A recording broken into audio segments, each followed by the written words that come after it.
A curious boy, barely more than a child, stands on the banks of a river in colonial Boston.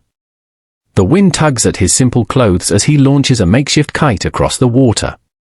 He lies back on a floating raft, letting the kite pull him smoothly across the surface, faster than any swimmer could manage. In that single playful moment, you can already see the spark of something extraordinary, a mind that would one day help light the world, quite literally, and shape the future of a new nation. But how does a boy from such humble beginnings, with little formal schooling and plenty of setbacks, become one of history's most remarkable figures? Stay with me, because this is the story of Benjamin Franklin, a tale of relentless curiosity, quiet determination, and the power of turning everyday struggles into lasting impact. Born on January 17, 1706, in a modest two-room house in Boston, Benjamin entered a world full of possibility yet marked by hardship. His father, Josiah, had crossed the Atlantic years earlier from a small English village, seeking better opportunities in the Massachusetts Bay Colony. Josiah worked as a candle maker, boiling animal fat in cauldrons to create soap and light for the growing settlement. Life was practical, demanding, and centered on family. When Benjamin's mother, Abia, joined the household, the family grew large. Benjamin was the youngest son among many siblings. From an early age, he showed a bright, independent spirit. He loved exploring the Charles River, swimming with energy and invention, always experimenting, always asking questions. His family valued learning, gathering neighbors for thoughtful dinner conversations that stretched young minds toward useful ideas. Those evenings around the table planted seeds of lifelong curiosity in Benjamin. At just 8 years old, he was sent to Boston Latin School, where he quickly rose to the top of his class. His quick mind impressed everyone, yet his rebellious streak and clever questions made his father worry he wasn't suited for the path of a clergyman. Soon, Benjamin was moved to a different academy to focus on writing and arithmetic, but financial pressures at home pulled him out of formal education altogether by age 10. He joined his father in the chandler's shop, enduring the hot, smelly work of stirring cauldrons and cutting wicks. He hated it. The fumes, the repetition, the sense of being trapped in a life that felt too small for his restless imagination, these early days weighed on him. He even dreamed aloud of going to sea, only to have his father firmly refuse. The disappointment ran deep. Young Benjamin felt the limits closing in, a large family needing support, few resources, and a future that seemed destined for manual labor. Yet even in that struggle, glimmers of possibility appeared. Josiah, a wise and caring father, took his son on walks through Boston's workshops, introducing him to different trades. These tours opened Benjamin's eyes to the dignity and skill in craftsmanship. They sparked respect for makers and tinkerers that would stay with him forever. Still, nothing quite fit until age 12, when he began an apprenticeship with his older brother James, a printer recently returned from England. The print shop felt like coming home. The smell of ink, the rhythm of the press, the stacks of fresh pages, here was a world of ideas, accessible even to a boy with limited schooling. Benjamin threw himself into typesetting and learning every aspect of the trade. But the relationship with James was tense. James had a sharp temper, and the power imbalance of master and apprentice created friction that sometimes turned painful. Benjamin chafed under the strict control, feeling both the excitement of new knowledge and the sting of restriction. This was the heart of his early internal conflict, my friend. On one side, boundless hunger for learning, on the other, the daily grind of obligation, family duty, and a brother who didn't always see his potential. Benjamin read everything he could get his hands on, newspapers, books, pamphlets.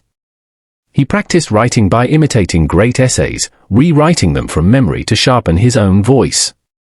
He debated ideas with friends, learning the power of subtle reasoning over blunt argument. When James launched his own newspaper, the New England Current, Benjamin saw an opening. Secretly, he began writing essays under the pseudonym Silence Dogged, posing as a wise widow offering witty observations on society, marriage, and public life. He slipped them under the shop door at night. To his delight, they were published and praised. For a 16-year-old, channeling a mature woman's perspective so convincingly was remarkable. Those 14 essays built his confidence and proved his talent. Yet success brought new tension. James grew resentful of his younger brother's growing recognition. When James faced jail time for bold writing against authorities, young Benjamin stepped up, managing the paper in his absence. It was a taste of responsibility that thrilled him, but it also highlighted the strains in their bond. The breaking point came in 1723. After more conflicts, including a new indenture agreement that felt unfair, Benjamin made a daring choice. He sold some books for travel money, secretly boarded a ship, and ran away to New York at 17. The journey was uncertain, full of risk. In New York, opportunities were slim, so he continued on to Philadelphia, arriving tired, hungry, and carrying everything he owned. This runaway moment marked a profound shift from limitation to self-directed action. In Philadelphia, he found work with a printer named Samuel Keimer. He made friends, impressed local leaders, and caught the attention of Pennsylvania's governor, Sir William Keith. The governor, impressed by the young man's energy and talent, promised support to start his own shop. It seemed like a dream opening up. Benjamin traveled back to Boston with a letter from the governor, hoping to reconcile with his family and gain financial help. His father was proud but wisely cautious, refusing to fund the venture for such a young son. During that visit, Benjamin met the respected Minister Cotton Mather. In a memorable moment inside Mather's home, as they walked a narrow hallway, Mather suddenly cried out, "Stoop! Stoop!"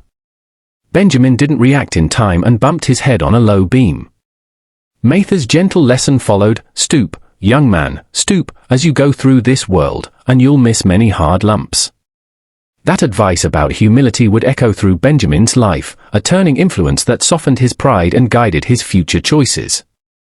Returning to Philadelphia without his father's backing, he learned the governor's promises were empty. Disappointed yet again, Benjamin sailed to London in 1724 with a printing colleague, seeking supplies and experience. The voyage tested him further.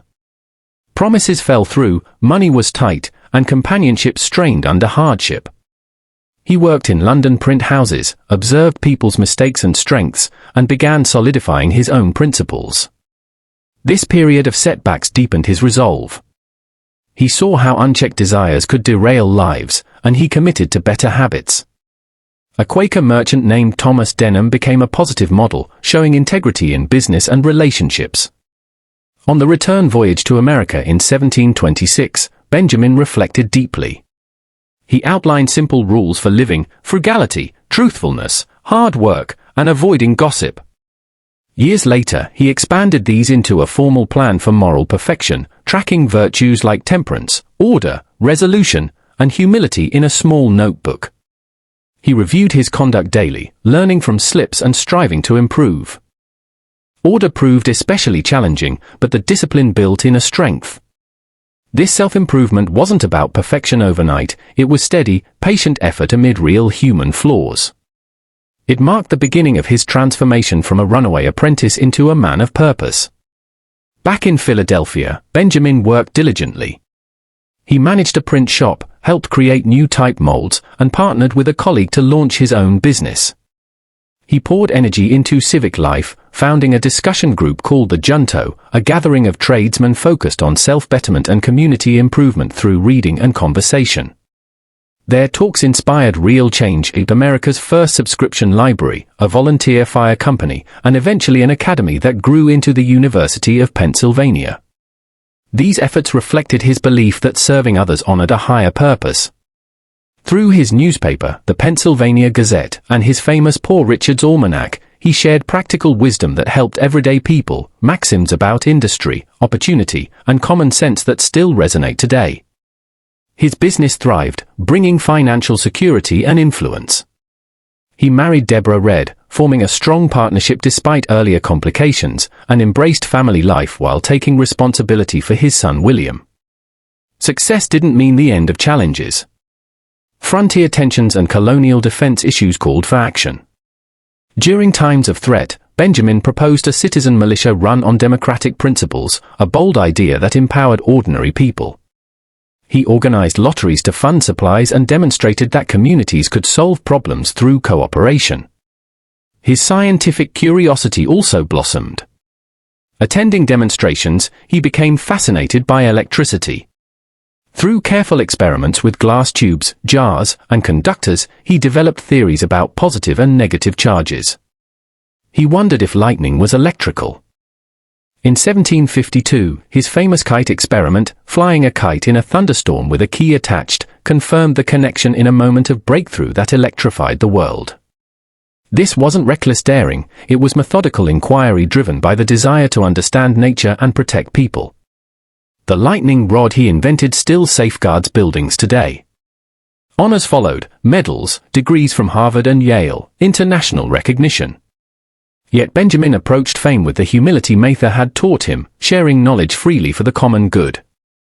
He invented the Franklin stove for better heating, bifocals, and more, always aiming for practical benefit.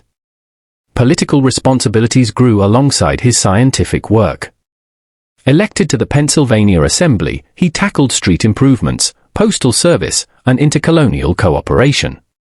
He proposed the Albany Plan of Union, envisioning greater unity among colonies with a central Congress, an idea ahead of its time, symbolized by his "Join or Die" cartoon. Wars with French and Native American forces tested the colonies. Benjamin helped secure supplies, navigated tense negotiations, and advocated for fair taxation and defense. His missions to London as a colonial agent exposed him to the complexities of empire. He faced condescension from officials and proprietors who viewed colonies as subordinate rather than partners. Through patient diplomacy, friendships with thinkers like David Hume, and careful advocacy, he defended colonial rights while hoping for reconciliation. Tensions escalated in the 1760s and 1770s. Taxes like the Stamp Act and Townshend Act sparked resistance. Benjamin worked to bridge divides, testifying before Parliament and writing insightful pieces that explain perspectives on both sides. Events like the Boston Massacre and Boston Tea Party heightened emotions. By 1775, as conflict turned to open war, Benjamin fully committed to the American cause.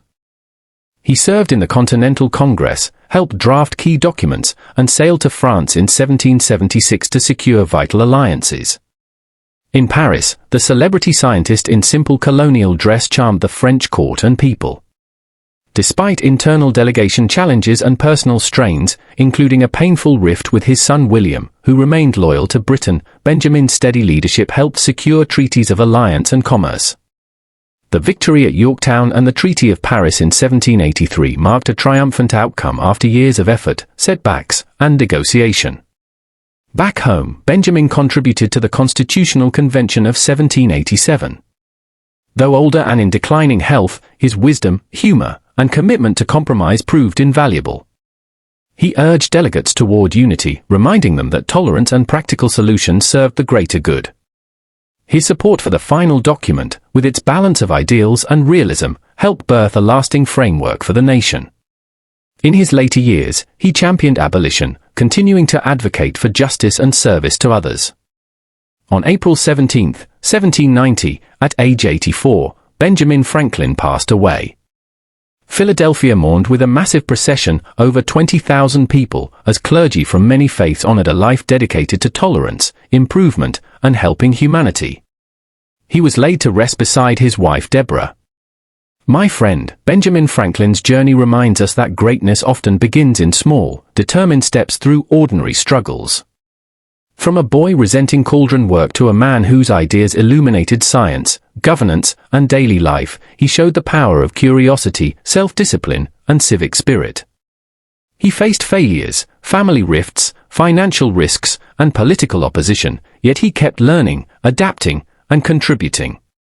His story teaches that resilience isn't about never falling, it's about rising with clearer purpose each time. Discipline turns potential into progress. And every one of us, no matter our starting point, can create meaningful change by focusing on useful knowledge, humble service, and steady improvement. What part of Benjamin's life inspires you most? His inventive play as a child, his commitment to moral growth, or his dedication to building community? Share your thoughts in the comments below. If this story moved you, consider liking, subscribing, and turning on notifications so we can explore more journeys of human potential together. Thank you for watching, and remember, the next great contribution might begin with your own curious question today. Stay inspired.